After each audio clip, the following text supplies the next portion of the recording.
Ce que je faisais, ça n'avait aucun sens pour moi. Et je me disais, je suis en train de perdre ma vie là. Je suis pas sur la bonne voie. Un soir, je me suis dit, tiens, aujourd'hui, je me suis pas rendu compte s'il faisait beau, s'il pleuvait ou s'il faisait gris. C'était plus possible en fait. C'était juste une question de survie de quitter cet emploi. Des maux de ventre, des maux de tête, enfin, c'est tout bizarre. On se dit, oula, il y a un truc louche là-dessous. Je me suis dit, il faut que je réalise mon rêve, sinon je vais regretter. Même tard dans ma vie, j'avais besoin de me recadrer sur mes valeurs. J'ai commencé à tout remettre en question. Non seulement la vie que je menais, le travail que je faisais. Parce que autrement, je vais le regarder toute ma vie. On se dit qu'il faut arrêter de rêver, qu'il faut vraiment y aller. Changer de mode de vie.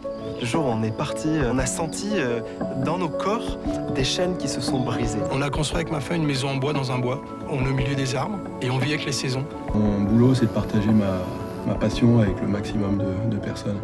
Le premier des bénéfices, c'est ça. C'est le sourire, en fait. Moins de stress, un plaisir d'aller au travail tous les jours qui est passionnant et qui permet de s'épanouir pleinement dans ce que l'on fait. On avait oublié des choses simples, c'est se promener, écouter les oiseaux, être là. Le gros changement, c'est la liberté d'esprit qu'on a, penser autrement que sous la pression. Je pense que ça m'a apporté une grande fierté d'avoir réussi à créer ça. Je me réveille tous les matins en étant ravie d'aller travailler. Je me nourris beaucoup du lien, de la relation à l'autre. Avant, je me disais, qu'est-ce que je vais faire pour être heureuse ? Ça m'a ouvert sur moi, sur mon entourage. Je me sens apaisée aussi. Ça se voit par le sourire, par plein de choses. Ma vie est beaucoup plus étincelante.